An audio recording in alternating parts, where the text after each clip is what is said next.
selalu berusaha menyimpan sesuatu yang bisa membawa manfaat, baik untuk dirinya, untuk anak cucunya, maupun untuk keluarganya, untuk masa kini dan masa depannya. Kadang simpanan itu berbentuk uang, kadang berupa tanah, lain saat berbentuk pabrik, dan lain sebagainya. Sementara masa depan yang paling pasti adalah akhirat. Jika untuk masa depan dunia kita rela memeras keringat, membanting tulang, pergi pagi dan pulang petang, menyimpan uang, menyimpan tanah, menyimpan pabrik, pernahkah kita merenung jika satu saat kiamat datang, kita dibangkitkan dari kubur masing-masing, berdiri di padang mahsyar untuk mempertanggungjawabkan seluruh kegiatan hidup kita di dunia ini? Lalu kita akan menuju ke alam akhirat. Sudahkah kita mempunyai simpanan untuk akhirat kita? Pada pertemuan kali ini saya ingin menyampaikan sebuah hadis di mana Rasulullah sallallahu alaihi wasallam bersabda, "Arba'un min kanzil jannah." Simpanan sorga ada 4 macam.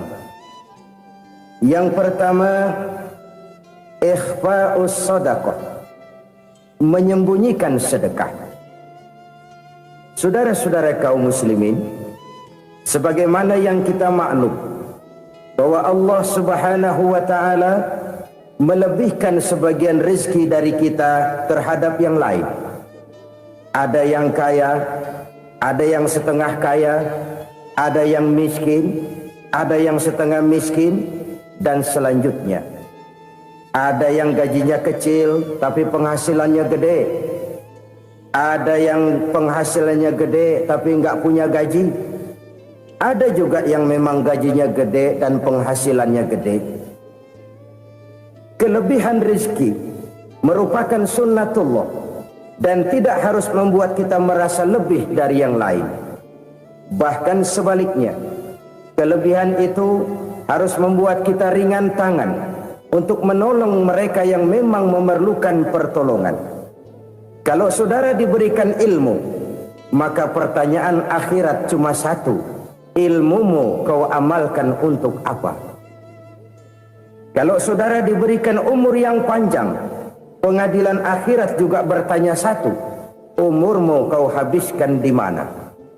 Tapi kalau saudara diberikan harta, pengadilan akhirat akan bertanya dua: hartamu kau dapat dari mana, kau belanjakan kemana? Dari mananya ditanya, dan kemananya juga ditanya. Oleh karena kita akan dimintakan pertanggungan jawab, maka amanah yang bernama harta ini harus kita gunakan dengan sebaik-baiknya. Ada penggunaan yang merupakan kewajiban, itu zakat namanya. Ada penggunaan yang sewaktu-waktu, itu infak namanya. Ada yang lebih sewaktu-waktu lagi, dan itu sedekah namanya. Zakat dia terikat oleh haul dan nisab, oleh putaran batas waktu dan ukuran dari harta itu sendiri. Sedangkan infak terikat oleh situasi dan kondisi perekonomian seseorang. Sedangkan sedekah tidak terikat dengan apapun. Dalam kondisi seperti apapun kita bisa melakukan sedekah dengan yang terkecil sekalipun. Sampai-sampai Rasulullah sallallahu alaihi wasallam mengajarkan, la tahqiranna minal ma'rufi syai'an walau an talqa akhaka biwajhin talik. Atau ada hadis, tabassumuka fi wajhi akhika laka shadaqah. Senyumanmu kepada temanmu adalah sedekah. Jadi untuk melakukan sedekah tidak harus dalam berbentuk uang. Dengan ilmu kita bisa sedekah, dengan tenaga kita bisa bersedekah, dengan pikiran kita bisa bersedekah, bahkan senyum kepada teman itu pun sedekah. Jadi kalau sedekah dengan uang memang belum punya uang, nyengir aja banyakin. Itu asal pada tempatnya, jangan lalu ketemu tiang listrik cengengesan. Tentu tidak pada tempatnya dan tidak wajar. Nah, sedekah yang paling dicintai Allah adalah sedekah yang disembunyikan. Artinya jauh dari sifat riya. Kan kadang-kadang ada orang sedekah itu disebutkan namanya, apa tidak bagus? Kalau memang niatnya ikhlas, ya bagus-bagus saja untuk memberikan sugesti kepada yang lain. Di Fulan bin Fulan nyumbang sekian, diumumkan. Boleh kalau niatnya untuk memberikan rangsangan kepada yang lain supaya dia menyumbang lebih besar dari orang tadi. Tapi kalau itu mendatangkan riya, maka sedekah yang paling dicintai Allah adalah sedekah yang disembunyikan. Tangan kiri saja tidak tahu apa yang diberikan oleh tangan kanan. Sedekah yang dilakukan dengan ikhlas akan merupakan perbendaharaan surga, tersembunyi dari pandangan orang lain, tidak seorang pun tahu. Karena memang sikap yang baik adalah melupakan kebaikan dan mengingat kesalahan. Itu salah satu ciri orang bahagia. Orang yang selalu mengingat kesalahannya dan berusaha melupakan segala kebaikannya. Kalau dia akan berada kebaikan, dia tidak bisa ikut, dia merasa rugi karena dia merasa belum pernah berbuat baik. Tapi kalau akan melakukan kesalahan baru, dia ingat kesalahan yang sudah-sudah, sehingga terhalang baginya untuk melakukan satu kesalahan baru. Demikianlah saudara-saudara, bahwa Allah melebihkan rizki sebagian kita dari yang lain agar terjadi tolong-menolong dalam kehidupan ini. Jadi kesenjangan yang nature, kesenjangan yang alami, itu sunnatullah. Ada yang kaya, ada yang miskin, ada yang kelas menengah. Nah, kenapa lalu sekarang kita berusaha mengentaskan kemiskinan? Oleh karena adanya kesenjangan struktural. Kalau yang kaya bisa semakin kaya, kenapa yang miskin tidak bisa naik jadi ikut sedikit kaya? Sebab pada dasarnya Islam adalah agama yang sejak turunnya sudah berupaya memerangi kemiskinan. Bahkan dikatakan kemiskinan itu mendekatkan kepada kekufuran. Orang kalau miskin udah dekat banget sama kafir. Gampang menjadi kafir. Berapa banyak saudara-saudara kita yang oleh karena soal perut, oleh karena soal materi, terpaksa meninggalkan dan menanggalkan akidahnya, menjual petunjuk yang diberikan Allah dengan kesenangan dunia yang cuma sebentar ini. Na'udzubillah thumma na'udzubillah. Jadi makin kita sembunyikan satu sedekah, semakin banyak perbendaharaan kita di surga. Sedekah yang paling dicintai Allah adalah sedekah yang disembunyikan. Malahan ada seorang sufi, dia punya kebiasaan kalau pergi sholat Jumat dia bawa uang, itu uang dia taruh di bawah tikar masjid. Dia niat sedekah kepada siapa saja yang nemuin itu duit. Maksudnya apa? Supaya yang nemuin nggak tahu siapa yang punya duit. Demikian dia saking ingin menyembunyikan sedekahnya. Karena sifat riya itu bisa memakan amal kita sendiri. Riya itu termasuk menyebut-nyebut kebaikan kita. Orang yang suka nepuk dada, sedikit-sedikit ngitungnya kalau nggak gua. Tuh kalau nggak gua tuh yang belas itu kalau nggak gua, kalau nggak gua. Iya kalau nggak lu kenapa emang? Orang yang suka menepuk jasad, tuh biasanya memang begitu saudara-saudara. Kalau perang lagi berkecamuk, orang nggak sempat ngaku jadi pahlawan. Tapi begitu perang selesai, yang kagak kenal bedil ngaku pahlawan, mas. Itu sesuatu yang biasa. Oleh karenanya, orang-orang yang ikhlas dalam bersedekah, disembunyikannya sedekah itu, Allah cinta betul. Malahan ada hadis memberikan jaminan, inna sadaqatal mar'il muslimi tazidu fil umri wa tadfa'u mitatas su'i. Sesungguhnya sedekahnya seorang mukmin tazidu fil umri, bisa menambah umur panjang, wa tadfa'u mitatas su'i, dan menyelamatkan manusia dari mati secara su'ul khatimah. Jadi siapa yang kepengen panjang umur, banyaklah sedekah. Yang bosan hidup, pelit terus. Sedekah menambah panjang umur dan menyelamatkan manusia dari mati secara su'ul khatimah. Pak, katanya umur itu nggak bisa ditambah, nggak bisa dikurangin. Kapan? Kalau ajal sudah datang. Wa idza jaa ajaluhum la yastakhiruna sa'atan wa la yastaqdimun. Kalau ajal datang tidak bisa dimajukan, tidak bisa dimundurkan. Itu kalau ajal sudah datang. Tidak bisa lagi umur ditambah dikurangi, sudah datang. Tapi kalau belum datang, itu kan haknya Allah. Mau ditambah, mau dikurangi, hak prerogatif Allah. Sebagai pencipta manusia, Allah maha kuasa dan maha mampu. Sedekah ini menambah panjang umur dan menyelamatkan manusia dari mati secara su'ul khatimah. Itu orang mati kan sama ya, kondisinya mati, nggak nafas. Tapi hakikat mati kan lain-lain. Ada yang mati itu husnul khatimah, baik akhirnya. Misalnya lagi ngaji mati, lagi sholat mati, lagi sedekah mati. Ini yang dinamakan dengan husnul khatimah, baik di akhirnya. Sebaliknya ada yang su'ul khatimah, jelek di akhirnya. Ini yang jadi catatan akhir. Lagi nyekek botol, mampus. Lagi banting kartu, modar. Su'ul khatimah, jelek pada akhirnya. Sedekah menyelamatkan manusia dari mati secara su'ul khatimah. Dan kita semua kepengen mendapat husnul khatimah, jauh dari su'ul khatimah. Oleh sebab itu yang bisa menyelamatkan kita dari penyakit itu antara lain adalah sedekah yang disembunyikan, yang dikerjakan dengan ikhlas karena Allah. Tidak karena kepengen dipuji orang, tidak karena ingin dikatakan orang pemurah. Sebab orang dermawan itu orang yang memberi tanpa harus diminta. Kalau masih harus diminta, ya belum dermawan namanya, masih harus diminta. Kalau nggak diminta ya tulus, lolos, polos. Saudara-saudara kaum muslimin rahimakumullah, harta adalah amanat dan akan kita pertanggungjawabkan. Allah melebihkan rizki sebagian kita dari yang lain agar kita saling tolong menolong, bantu membantu. Nabi janjikan siapa yang meringankan beban saudaranya muslim di dunia, Allah akan meringankan bebannya di akhirat nanti. Sebuah jaminan dari baginda Nabi.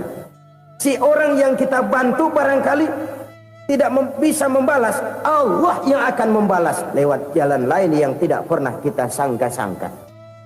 Ada orang tanya, Pak, ini ada orang nyumbang masjid sambil marah-marah, bagaimana? Saya bilang sumbangannya aja ambil, marahnya jangan.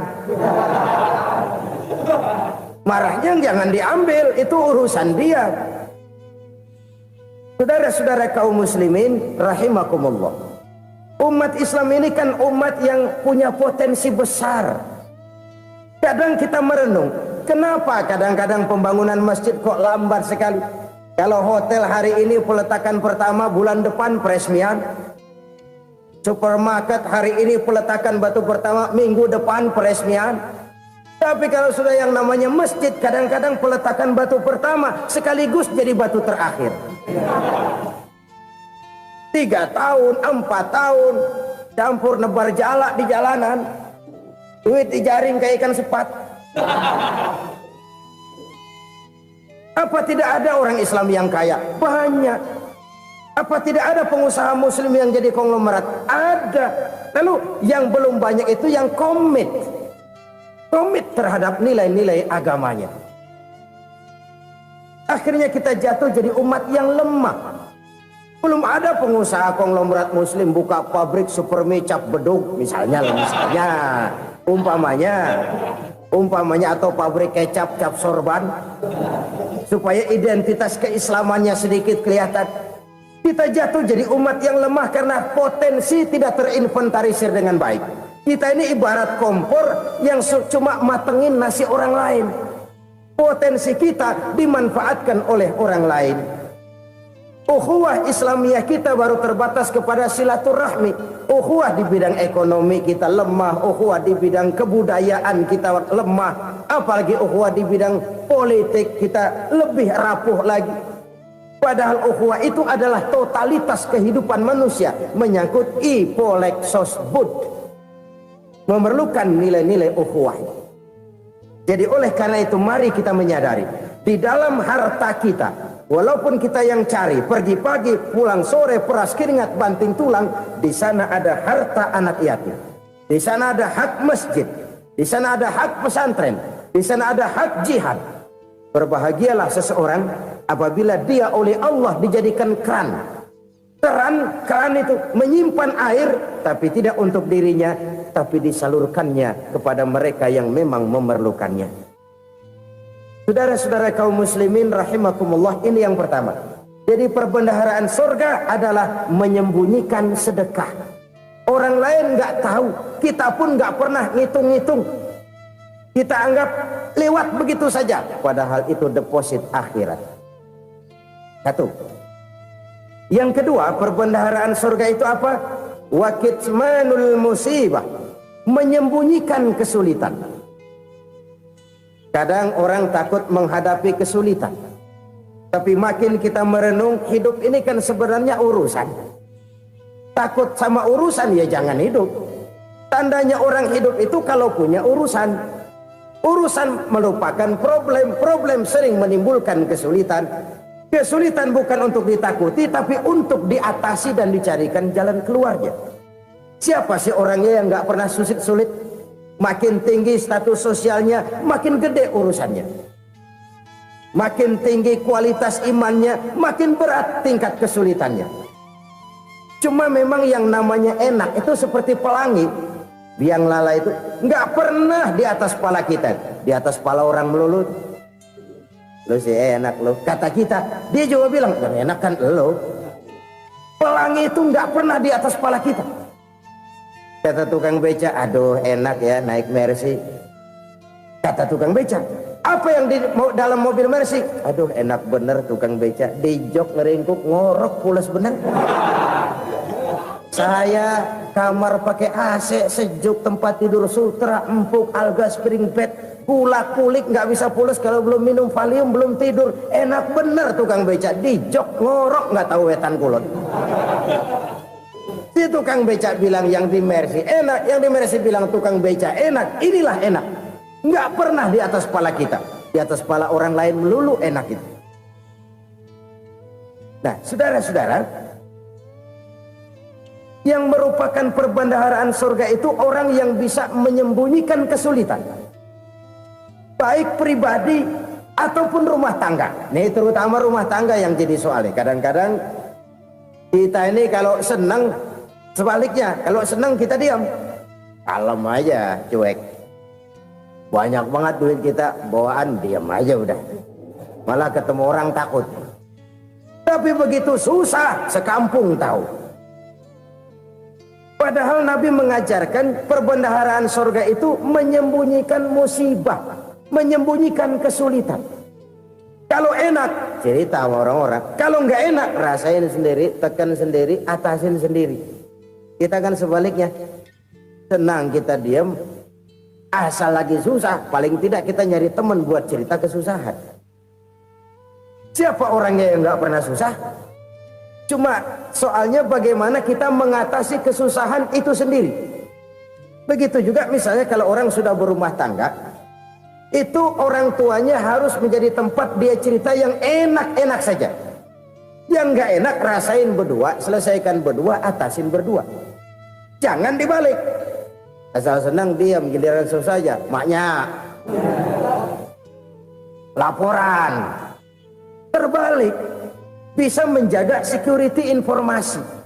Maka nama bayam keluar diam, malah seluitan. Enak amat lo makan daging ayam. Security informasi. Saudara-saudara kaum muslimin rahimakumullah. Ujian yang terberat itu yang pernah diberikan kepada para nabi, para rasul, para aulia, para ulama. Makin tinggi keimanan, makin berat bentuk kesulitan. Ayo saya kemukakan satu contoh saja. Ada seorang nabi yang kaya, nabi kaya, namanya Nabi Ayub.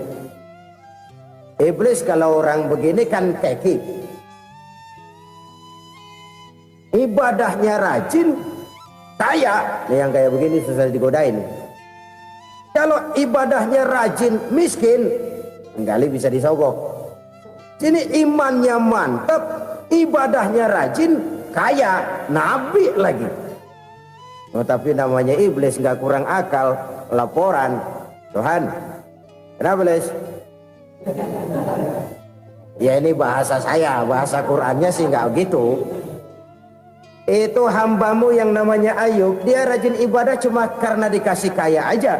Coba kasih miskin dia, berhenti dia sembahyang. Ah, kamu bisa aja. Saya tahu Ayub itu hambaku yang ikhlas. Saya buktiin Tuhan, silahkan. Dibuktiin lah, iblis turun ke alamin. Yang mula-mula dia lakukan, dia rusak sawah ladang Nabi Ayub. Dia binasakan binatang ternak Nabi Ayub. Sehingga dalam waktu singkat, jatuhlah Nabi Ayub dari orang paling kaya jadi orang paling miskin. Beliau masih ibadah di mihrab dalam masjid. Datang iblis. Saudara Ayub, ya, lagi ngapain? Ibadah. Nyembah Allah, nyembah Allah. Oh, percuma. Kenapa? Tuhan yang ente sembah nih, dia udah bikin miskin ente. Sawah ladang ente hancur lebur, binatang ternak binasa. Sekarang ente jadi orang paling miskin. Ngapain nyembah Tuhan kayak begitu? Tekor. Udah berhenti dah ibadah, berhenti ibadah. Ini iblis sama Tuhan laporannya lain, yang dikerjakan kepada Nabi Ayub juga lain. Benar begitu iblis kata Nabi Ayub? Iya, sawah ladang saya habis, buras. Binatang ternak saya binasa, binasa. Saya miskin, bangpak. Apa jawab Nabi Ayub? Bukan innalillahi, ini hebat. Alhamdulillahillazi a'tani wa akhadha minni. Segala puji bagi Allah yang telah memberikan harta kepada saya dan sekarang mengambilnya lagi. Alhamdulillah. Allah yang ngasih, Allah yang ambil. Itu mah urusan Allah. Iblis cuman ibadah jalan terus, sujud lagi Nabi Ayub. Iblis seleher gondok banget. Dasar Nabi nggak mempan dia apa-apain. Miskin malah alhamdulillah. Allah yang ngasih, Allah yang ngambil. Jadi kalau kita tidak komit, kita tidak terikat kepada kaya, miskin, senang, susah, apa yang bisa bikin kita susah? Jadikan kekayaan, kemiskinan, jadikan senang susah sebagai anak buah yang bisa kita atur. Jangan kekayaan ngatur kita, jangan kemiskinan ngatur kita. Kita yang harus mengatur mereka. Senang susah, kaya, miskin, bahagia, sengsara, jadikan itu anak buah yang bisa kita atur. Kalau sekarang kita kaya, lain saat boleh jadi kita miskin, semiskin-miskinnya. Allah yang ngasih, Allah yang ngambil. Tenaga mana yang bisa menghalangi? Ibadah jalan terus. Iblis makin gondok. Dasar Nabi loh. Akhirnya apa? Nabi Ayub dikerjain, diberikan penyakit. Demikian fatal penyakitnya. Bayangin, udah miskin sakit. Masya Allah. Miskin sakit. Sakitnya nggak lama, kira-kira 16 tahun. Istrinya 3, 2 mental minta ceraiin. Ngerawatin laki bengek begini. Senang belum tentu, susah udah pasti nih. Cerai aja, cerai dah. Cerai. Tinggal satu Siti Rahmah yang setia menemani beliau. Sesetia-setianya hati perempuan. Satu saat Siti Rahmah bilang, "Bang, iya, abang kan Nabi bang. Lalu namanya Nabi kan doanya jarang meleset bang. Maksud kamu minta kenapa sih sama Tuhan biar abang sembuh baik dah bang?" Siti Rahmah, iya. Saya sakit berapa tahun sih dah? 16 tahun bang. Sebelum ini saya sehat berapa tahun? Ya kira-kira 60 tahun bang. Nah coba ente banding-bandingin Rahmah. Saya dikasih sehat 60 tahun. Dikasih sakit 16 tahun. Sudah nggak sabar mau doa kepada Allah minta sembuh. Saya malu kepada Allah. Diuji dengan yang luar biasa seperti ini, tidak mengganggu stabilitas kehambaannya. Dia tetap menghamba kepada Allah Subhanahu wa ta'ala. Saudara-saudara kaum muslimin rahimakumullah. Kunci menghadapi kesulitan itu apa? Allah jelaskan dalam satu ayat, wa basyiris sabirin alladzina iza asabathum musibah qalu inna lillahi wa inna ilaihi raji'un. Gembirakan orang-orang yang sabar. Siapa mereka itu? yang apabila mendapat musibah mereka kembali kepada keyakinan dasar segalanya dari Allah dan segalanya akan kembali kepada Allah. Ini konsepsi dasar dari sikap muslim dalam menghadapi berbagai kesulitan. Segalanya dari Allah, segalanya akan kembali kepada Allah. Kalau ini sudah kondisi dasarnya, maka kita akan lapang menghadapi kenyataan bagaimanapun pahitnya. Apakah itu namanya miskin, apakah itu namanya sakit, bahkan maut sekalipun. Maut sekalipun. Segalanya dari Allah, segalanya akan kembali kepada Allah. Ini sikap hidup, bukan sekedar ucapan. Kita kadang-kadang menjadikannya sebagai ucapan. Mulutnya sehingga berhenti, innalillahi wa inna ilaihi rajiun, tapi nangisnya terus gerung-gerungan. Bukan itu, ini kesadaran moral. Kalau segalanya dari Allah, segalanya kembali kepada Allah, kan sebenarnya cuma nunggu giliran. Hari ini saya nyembayangin dia, entah hari apa saya disembayangin orang. Hari ini saya antar dia ke kubur, entah hari apa orang nganterin saya ke kubur. Hari ini saya tahlilkan dia, entah nanti kapan orang tahlilkan saya. Segalanya dari Allah, segalanya akan kembali juga kepada Allah. Oleh sebab itu saudara-saudara, kesulitan bukan untuk ditakuti. Kesulitan justru untuk diatasi, dicarikan jalan keluarnya. Dan tidak ada orang yang tidak pernah mendapat kesulitan. Tidak ada. Semakin tinggi status sosial, semakin tinggi kualitas keimanan, semakin besar juga tingkat kesulitan. Hanya saja bagaimana cara kita mengatasinya. Dan Al-Quran menyatakan innama al-usri yusra. Di balik kesulitan itu pasti ada kemudahan. Roda itu berputar. Karena itu Rasulullah sallallahu alaihi wasallam mengingatkan kepada kita, ta'arraf ila Allahi fir raha ya'rifka fis syiddah. Ingatlah kepada Allah di waktu kamu senang, supaya Allah ingat kepada kamu di waktu kamu susah. Kalau waktu senang kita ingat kepada Allah, kita susah, Allah tidak akan meninggalkan kita. Tapi kalau waktu senang kita jauh dari Allah, sujud tidak sempat, dengan masjid jauh, ketika senang kita lupakan Allah. Nanti begitu kita susah, Allah lupakan kita. Dan itu menyakitkan. Oleh karena itu orang-orang tua kita dulu bilang, kalau lagi sehat ingat-ingat lu bakal sakit nanti. Kalau lagi kaya ingat-ingat satu saat kita bakal jatuh miskin. Bahkan kalau lagi muda ingat-ingat kita bakal tua. Dan yang terpenting kalau lagi hidup ingat-ingat kita bakal mati. Saudara-saudara kaum muslimin rahimakumullah. Jadi yang kedua yang merupakan perbendaharaan surga, menyembunyikan musibah. Saudara-saudara kaum muslimin rahimakumullah. Hal ketiga yang merupakan perbendaharaan surga adalah wasilatur rahmi. Orang yang suka bersilaturahmi. Sebagaimana yang kita maklum bahwa manusia adalah makhluk yang disebut zon politika. Makhluk sosial yang tidak mungkin hidup sendiri-sendiri. Betapa dan siapapun kita memerlukan orang lain. Bodoh betul manusia kalau tinggal di tengah masyarakat tapi tidak mau bermasyarakat. Merasa hebat sendiri, pinter sendiri, gagah sendiri, kaya sendiri. Mungkin kalau mati juga ngubur sendiri. Jangankan kita di sini, di sorga saja Nabi Adam waktu sendirian bengong melulu, ngondar mandir. Allah tegur dam sepi dam. Jadi ini kalau bahasa saya, iya Tuhan sepi ini nggak ada colek-colekan pisan ini. Diciptakan Siti Hawa baru anteng Nabi Adam. Itu di sorga. Cobalah. Umpamanya saudara tinggal di Jakarta nih. Kayak bener. Apaan aja di Jakarta punya saudara dah. Jembatan Semanggi ambil. Monas buntel bawa pulang. Hotel-hotel ambil semua. Cuman tinggal di Jakarta sendirian, apa enaknya? Betapa dan siapapun kita perlu orang lain. Tidak ada seorang pun yang bisa memenuhi kebutuhan hidupnya secara sendiri-sendiri. Nah, Islam telah menyelamatkan manusia dari ras diskriminasi, mengikat manusia dengan persaudaraan yang berlandaskan kepada akidah. Karena itu dianjurkan bersilaturahmi.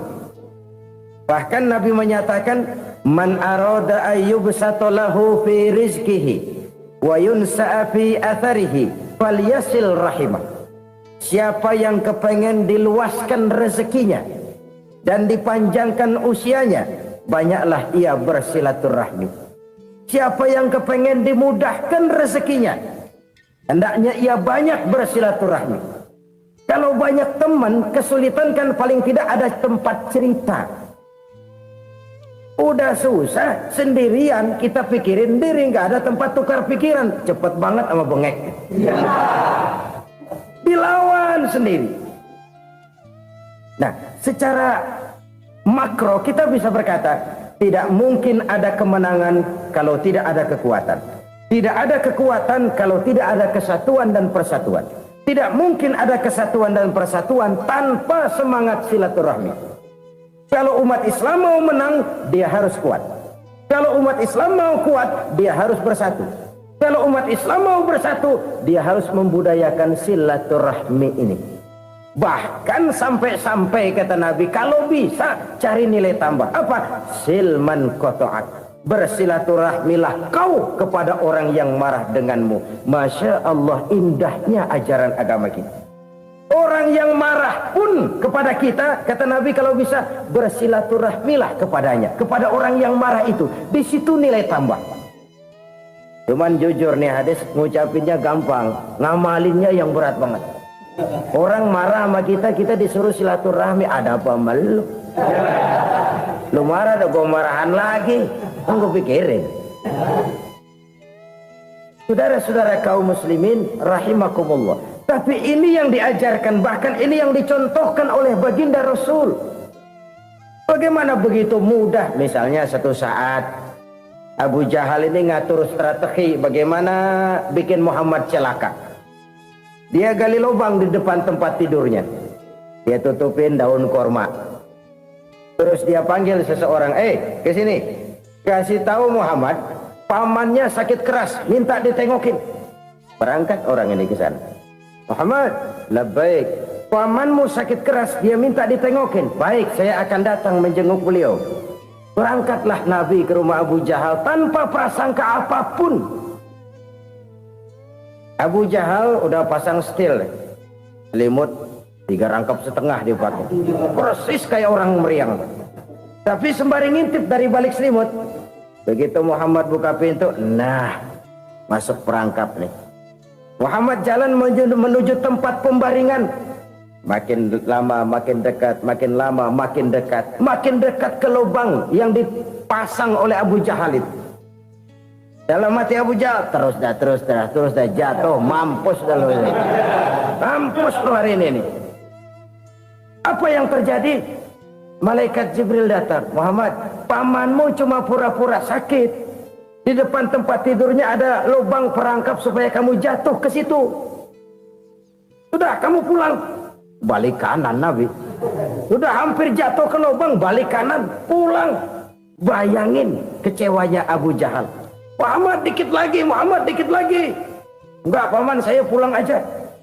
Emosi bangun dari tempat tidur, enggak sadar kalau lagi pura-pura sakit. Lompat ngejar Nabi, dia lupa dengan lubang yang dia gali. Serak, nyemplung sendiri ke dalam lubang.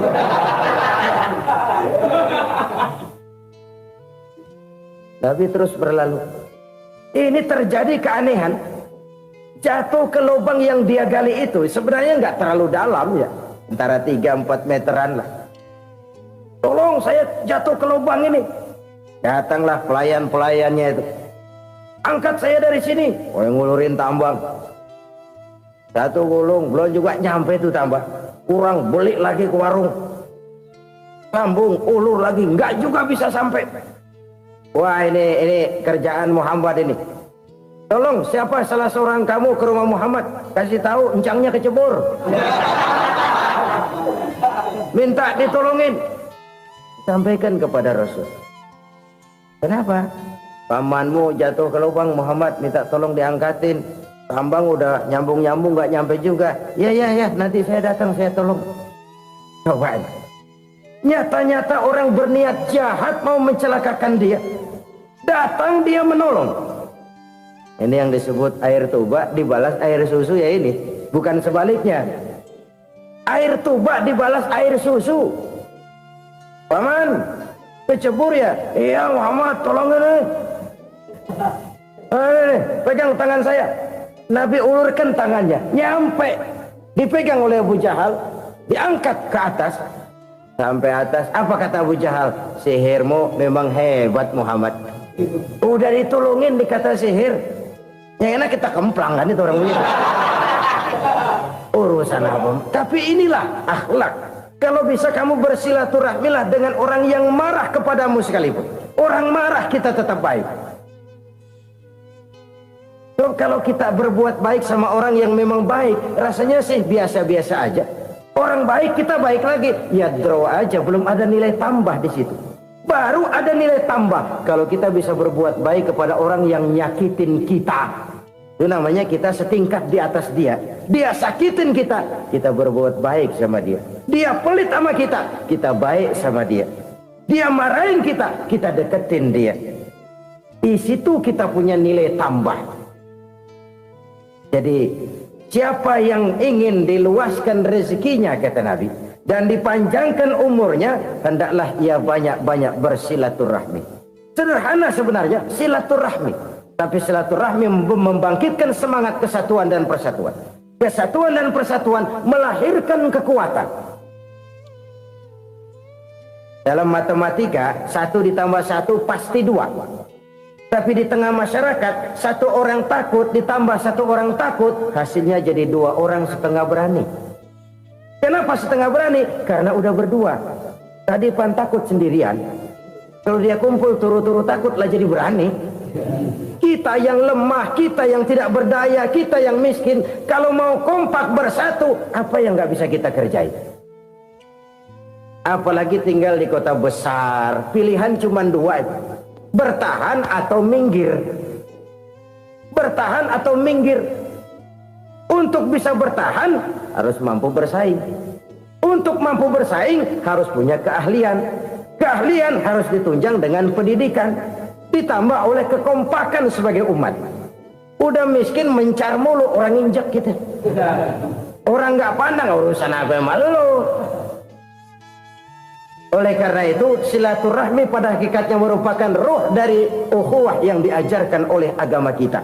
Bagaimana Islam menyelamatkan masyarakat manusia dari ras diskriminasi, mengikat manusia, dan tidak ada persaudaraan yang lebih indah selain persaudaraan yang diikat dengan nilai-nilai akidah. Sepanjang orang di jalan Allah, itulah saudara kita. Keluar dia dari jalan Allah, selesailah persaudaraan sampai di situ. Karena itu, kalau ingin menyimpan sesuatu di surga, banyaklah bersilaturahmi. Datang ke rumah ini, datang ke rumah itu, dan lain sebagainya. Itu simpanan kita di akhirat nanti. Ini yang ketiga. Saudara-saudara, yang keempat, perbendaharaan surga itu apa? Wa qawlu la hawla wa la quwwata illa billah. Ucapan la hawla wa la quwwata illa billah. Ibadah kan ada yang berat, modalnya besar. Bangun masjid berat, modalnya besar. Bangun rumah sakit berat, modalnya besar. Ada ibadah yang berat tapi modalnya ringan. Misalnya puasa. Puasa itu berat, mengendalikan nafsu. Kalau sekedar nggak makan nggak minum sih enteng, mengendalikan nafsu. Itu jihad terbesar, tapi kan modalnya ringan, cuma niat saja. Ini ibadah berat, modalnya ringan. Ada ibadah yang ringan, modalnya juga enteng. Seperti termasuk ucapan la haula wa la quwwata illa billah. Tanpa sadar, la haula wa la quwwata illa billah. Nyelengin tuh di surga. Nyelengin, kita nggak terasa, nyelengin simpenan akhirat. La haula wa la quwwata illa billah. Nyimpan lagi. Kaget, la haula wa la quwwata illa billah, nyimpan lagi, banyak simpanan. Walaupun sebenarnya yang dimaksud di sini adalah kesadaran batin bahwa tidak ada daya dan kekuatan kecuali Allah. Itu intinya. Kita memulai pekerjaan disunahkan baca bismillah, kan begitu. Apa itu? Kesadaran moral. bahwa ini saya bisa kerjakan. Saya kerjakan ini dengan menyebut nama Allah. Kenapa? Kalau Allah tidak memberikan daya dan kekuatan, mana mampu saya kerjakan ini. Maka saya kerjakan ini dengan menyebut nama Allah. Bismillah. Kesadaran moral. Manusia hanya wajib berusaha, tapi nggak pernah wajib berhasil. Banyak hal-hal yang kalau kita renungkan secara rasio nggak mungkin, tapi jadi kenyataan. La haula wa la quwata illa billah. Tidak ada daya dan kekuatan kecuali bagi Allah semata-mata. Kesadaran moral akan kelemahan dan keterbatasan makhluk bernama manusia. Kadang kita kagum dengan otak, tapi kita sering lupa sama yang bikin otak. Padahal bagaimanapun hebatnya otak, yang bikin otak pasti lebih hebat dari otak. Nggak percaya, silahkan otak-otakan. Inilah kecenderungan. Kita kagum dengan pesawat-pesawat mutakhir, bukan main, besi gede banget terbang itu. Alangkah hebatnya. Lalu apa yang bikin otak tidak lebih hebat dari itu semua? Kita puji laut, apa yang bikin laut tidak lebih hebat dari laut itu? La haula wa la quwata illa billah. Tidak ada daya dan kekuatan kecuali Allah. Apa yang bisa kita lakukan kalau tidak karena daya dan kemampuan yang diberikan oleh Allah kepada kita? Lahirlah sikap tawadu, rendah hati, tidak melonjak menjadi angkuh dan sombong, sadar akan kelemahan dan keterbatasan diri. Sebagai makhluk yang diciptakan oleh Allah Subhanahu wa ta'ala. Jadi satu sisi ini ucapan yang berpahala, la haula, jadi wiridan. Pada sisi lain ini kesadaran moral, sikap mental, kesadaran batin, bahwa yang punya daya dan kekuatan itu cuma Allah. Kita nggak pantas untuk sombong, sebab sombong itu pakaiannya Allah. Kita nggak sedang pakai pakaian Allah, kegedean. Dan makin kita renungi, makin terbentur. Apa sih yang bisa kita sombongin? Kita mau sombong apa? Kaya? Pintar? Itu kan semua relatif. Di atas langit masih ada langit lagi.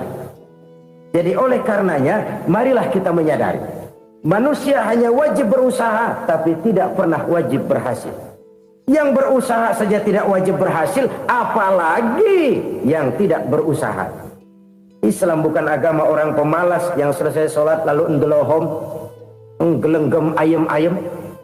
Tapi Islam bukan agama orang sombong yang setelah berusaha lalu tidak memerlukan Allah. Kita bisa saja bikin proyeksi, tahun sekian kita bakal panen besar menurut perhitungan otak. Tapi ada kejadian lain. Apa? Tikus ngambek. Habis itu dimakanin tikus, panen gagal. Proyeksi rasional gagal oleh tikus-tikus yang ngambek itu. Bisa saja terjadi. Tahun depan kita panen besar, urung. Kenapa? Musim panas panjang. Dan sekarang ini koran-koran bikin berita musim mengalami penyelewengan. Bukan cuma manusia yang nyeleweng sekarang. Musim pakai nyeleweng. Mestinya kan musim hujan udah selesai, masih hujan-hujan juga. Musim. Nah sekarang kita boleh bikin proyeksi, kita bakal panen besar. Tahu-tahu musim panas panjang, sawah retak, air kering. Cari teknokrat yang paling botak, suruh pendekin tuh musim panas. La haula wa la quwata illa billah. Inilah kesadaran moral. Saudara, saya teringat satu saat ada seorang konglomerat. Umurnya ya kira-kira 70-an. Suatu saat dia ditanya oleh wartawan, "Pak, umur Bapak berapa sih?" "Ya paling 10 tahun." 10 tahun? 10 tahun? Anak Bapak berapa orang? Satu saja? Satu. Harta Bapak berapa? Ya paling-paling bangsa 7 juta kali. 7 juta? Iya. Pak, kenapa Bapak bohongi saya? Bapak punya buku biografi. Koran-koran, majalah-majalah banyak memuat cerita riwayat hidup Bapak. Saya tahu umur Bapak 70. Kenapa bilang cuma 7 tahun? Saya tahu anak Bapak 8. Kenapa cuma bilang 1? Saya tahu harta bapak miliaran, mungkin triliunan, pabrik di mana-mana, bank di mana-mana. Kenapa bilang uang bapak cuma 7 juta? Nah, kata si konglomerat tadi, kamu benar nak, kamu benar. Umur saya kalau jumlahnya memang 70 nak. Cuman ingat-ingat saya, baru 7 tahun terakhir ini saya sujud. Baru 7 tahun terakhir ini saya berusaha dekat dengan Allah. Saya laksanakan perintahnya, saya jauhi larangannya. 7 tahun inilah rasanya yang ada nilainya di hadapan Allah. Yang 63 tahun matong, kelabu, kelem umur gue. Habis untuk maksiat, untuk munkarat. Maka ketika ditanya tadi, umur saya 7 tahun itu. Oh begitu Pak. Oh iya. Lalu anak Pak, anak bapak kan 8. Kenapa bilang cuma 1? Nah, kalau jumlah hitungannya memang anak saya 8. Tapi dari 8 orang ini rasanya cuma 1 nih yang bakal jadi buah hati, belahan jantung, pelanjut cerita, penerus sejarah, bakal jadi anak soleh yang akan mendoakan saya. Cuma 1 rasanya anak saya nih yang bakal jadi buah hati saya, besar-besaran saya, yang akan mendoakan di kubur saya, yang akan mendoakan di akhirat saya. Yang 7 orang mana, masya Allah, yang satu tenggeng, yang satu nyekek botol mulu, yang satu nggak karu-karuan. Makanya saya bilang 1 anak saya yang akan bisa mendoakan saya. Oh begitu Pak. Iya. Nah harta Pak, harta bapak kan triliunan, pabrik bapak di mana-mana, uang bapak hampir di tiap bank-bank besar. Kenapa bilang cuma 7 juta? Betul kau nak. Harta saya kalau jumlahnya memang miliaran, triliunan mungkin. Tapi yang saya ingat baru 7 juta tuh yang saya belanjakan di jalan Allah. Saya nyumbang masjid, saya santuni yatim piatu, saya bantu pembangunan pesantren, saya bantu pembangunan rumah sakit Islam. Itu yang akan saya bawa pulang ke akhirat, yang 7 juta itu. Yang triliunan itu nanti akan diperebutkan oleh anak-anak saya sebagai waris saya. Jadi harta saya 7 juta itu yang bakal nemenin saya di akhirat, yang akan saya bawa pulang jadi teman saya. Saudara-saudara kaum muslimin, jangan-jangan orang tua itu adalah kita-kita ini. Jangan-jangan kita-kita ini adalah orang tua itu. Jangan-jangan itu potret dari diri kita masing-masing. Dari sekian umur yang diberikan Allah, berapa tahun yang ada nilainya di hadapan Allah? Dari sekian anak-anak yang merupakan amanah, berapa yang akan mendoakan kita sebagai orang tuanya menjadi anak soleh? Dari sekian banyak harta yang diberikan Allah, berapa yang akan kita bawa pulang menghadapnya nanti, yang kita belanjakan di jalan Allah? Ini sebuah potret kehidupan. Karena itu kita kembali kepada la haula wa la quwata illa billah. Kita wajib berusaha, kita wajib berikhtiar. Selebihnya segala daya dan kekuatan hanya milik Allah saja semata-mata. Satu kesadaran batin dari setiap pribadi muslim. Setelah ia berusaha dan berikhtiar, ia menyerahkannya kepada Allah Subhanahu wa ta'ala. Jadi satu sisi ini merupakan wiridan ucapan yang mengandung pahala, pada sisi lain ini merupakan sikap batin dari seorang muslim di dalam ia menghadapi realitas kehidupan ini. Saudara-saudara kaum muslimin rahimakumullah, kalau ini kita jadikan satu basis kehidupan, maka ini akan menyelamatkan manusia dari kemungkinan tergelincir menjadi orang yang lupa diri dan lupa darat. Sebab itu Imamul Ghazali berpesan, jaddidis safinah fa innal bahra amiq wa khuziz zad fa inna safara ba'id wa khaffifil hamla fa innal hamla sadid. Perbarui selalu kapalmu karena lautan sangat dalam. Bawa bekal yang banyak karena perjalanan ini sangat jauh. Ringankan beban karena kebanyakan beban akan menyakitkan. Alangkah indah kalimat ini, alangkah dalam makna yang terkandung di sana. Perbarui selalu kapalmu karena lautan sangat dalam. Apa artinya ini? Jaga mentalmu baik-baik. Pelihara imanmu baik-baik, karena hidup penuh cobaan seperti lautan. Kita kalau berlayar di lautan kan kadang-kadang tenang, angin bertiup sepoi-sepoi basah. Jika malam datang bintang gemintang bertabur menghias cakrawala. Rembulan memantulkan sinarnya dengan indah. Dalam keadaan begitu berlayar enak. Tapi lain saat ombak menggunung, halilintar menyambar, angin topan bertiup. Berapa banyak sudah saudara-saudara kita yang tenggelam di lautan dunia tanpa sadar bahwa dia belum sampai kepada pantai yang akan dituju. Berapa banyak sudah saudara-saudara kita yang tenggelam di lautan dunia ini tanpa sempat bangkit lagi. Dia menyangka sudah sampai kepada tujuannya. Hati-hati kapal jangan sampai bocor karena lautan sangat dalam. Iman ini jaga baik-baik karena hidup penuh dengan ujian. Wa khuzizat fa inna safara ba'id. Bawa bekal yang banyak karena perjalanan sangat jauh. Saudara mau ke Bandung, bawa duit. Saudara mau ke Surabaya, banyakan lagi duitnya. Saudara mau ke Mekah, gepokan, iketan tuh duit nggak lembaran lagi. Makin jauh perjalanan, makin banyak bekal yang harus kita bawa.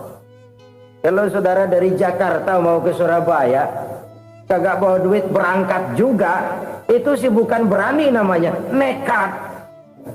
Sampai Surabaya belum tentu, sengsara di jalan udah pasti. Kenapa? Nggak bawa bekal berangkat. Sama juga kita nih, misalnya belum sempat sembahyang, mati. Waduh, berani banget orang. Belum punya bekal, mati. Sengsara di jalan. Atau bekal tidak cukup. Dari Jakarta saudara mau ke Surabaya, bawa duit 500 perak. Paling jauh Cikampek nyampenya itu. Paling jauh itu. Antara jauhnya perjalanan dengan bekal yang saudara bawa tidak seimbang. Hidup ini perjalanan panjang. A walking tour. Dimulai dari alam arwah. Sebelum jasad diciptakan, roh diciptakan lebih dulu. Dari situ pindah ke alam rahim. Dari alam rahim pindah ke alam dunia. Dari alam dunia pindah ke alam barzah. Baru menuju akhirat. Satu perjalanan panjang. Kalau bekal tidak bawa, sengsara di jalan. Bawa bekal yang banyak karena perjalanan ini sangat jauh. Wa khaffifil hamla, ringankan beban karena beban itu cuma akan menyulitkan. Kalau bekal itu sih keperluan, tapi beban nggak kita perluin, cuma ngeberat-beratin. Apa ini beban? Dosa. Kecurangan, kebatilan, kesoliman, ketidakadilan, kesewenang-wenangan. Itu akan jadi beban kita di akhirat. Alangkah celakanya, perjalanan panjang, bekal tidak bawa, beban kelewat banyak, alamat sengsara di jalan. Pahala tidak ada, dosa berlipat ganda. Na'udzubillah, summa na'udzubillah. Kalau kita rangkum nasihat Al-Ghazali dengan kisah si konglomerat tadi, kita akan mengambil kesimpulan. Pertama, bekal terbaik dalam menghadapi gejolak kehidupan ini tidak lain adalah iman. Yang kedua, pahala dan dosa. Dua hal kontroversial. Pahala adalah bekal, dosa adalah beban. Tapi kita sekarang kan tidak begitu terangsang kepada yang abstrak. Orang berlomba mencari yang konkret-konkret saja, yang real. Kalau memang dosa, benjol dong, kira-kira begitu. Kira-kira begitu. Persis orang Yahudi dulu. Orang Yahudi itu kan pernah minta kepada Nabi Musa, Ya Musa, lan nu'mina laka hatta narallaha jahrah. Musa, kami nggak bakal mau beriman kepada Allah kalau belum kami lihat Allah ada nongkrong di depan kami. Kalau memang Tuhan ada, taruh dong di depan kami. Mau yang konkret-konkret saja. Kalau memang dosa, benjol dong. Kalau memang pahala, berasa dong. Orang terangsang kepada yang real, yang konkret-konkret saja. Karena itu, untuk mengejar dosa, orang mau bayar. Tapi untuk mengejar pahala, walaupun tidak bayar, orang segan. Ini yang dikatakan oleh Nabi, kamu mengharapkan ke surga, tapi kamu berat melaksanakan sesuatu yang bisa membawa kamu ke surga. Kamu ingin jauh dari neraka, tapi tiap saat kamu lakukan perbuatan-perbuatan yang justru menjerumuskan kamu ke neraka. Idda'aitum an-najata minan nar wa ramaitum fiha anfusakum. Kamu ingin selamat dari neraka, tapi kamu lemparkan diri kamu ke neraka. Kamu ingin masuk surga, tapi berat sekali kamu melakukan perbuatan-perbuatan yang bisa menyampaikan kamu di surga. Saudara-saudara kaum muslimin rahimakumullah. Jadi hal keempat yang merupakan perbendaharaan surga adalah la haula wa la quwwata illa billah. Satu sisi ini merupakan ucapan yang memperberat timbangan akhirat. Pada sisi lain ini merupakan sikap hidup seorang muslim. Kesadaran batin yang sangat dalam bahwa tidak ada daya dan kekuatan kecuali Allah. Dan itu kita simbolkan pada saat memulai pekerjaan dengan Bismillah, dengan menyebut nama Allah. Satu kesadaran moral, saya hanya bisa melakukan ini karena diberikan daya dan kekuatan oleh Allah. Lahirlah sikap tawadu, rendah hati, tidak melonjak menjadi angkuh dan sombong. Saudara-saudara, sampai sini dulu jumpa kita kali ini. Semoga 4 perbendaharaan surga ini dapat kita lakukan, yang kelak akan merupakan bekal kita di kemudian hari nanti. Amin ya rabbal alamin. Bapak-bapak, ibu-ibu, saudara-saudara kaum muslimin rahimakumullah.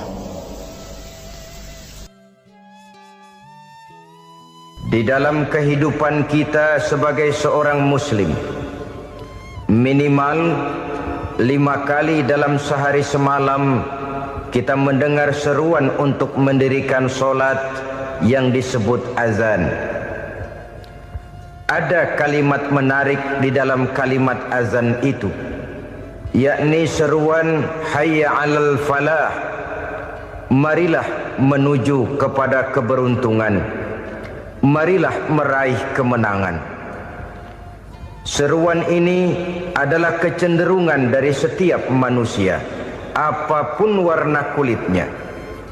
Artinya, setiap orang dalam hidup selalu ingin meraih dan mencari kemenangan.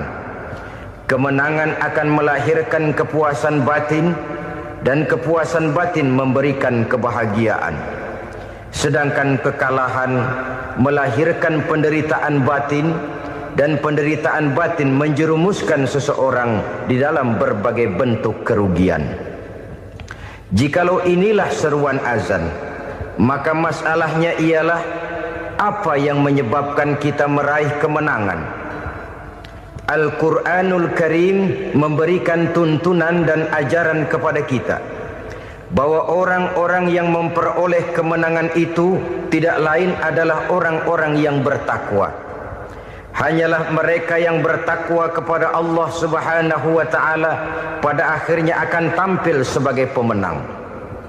Lalu siapa orang yang bertakwa itu? Dijelaskan dalam awal-awal Al-Baqarah, orang yang bertakwa yang akan meraih kemenangan. Pertama, allazina yu'minuna bil ghaib, yaitu orang-orang yang beriman kepada yang gaib.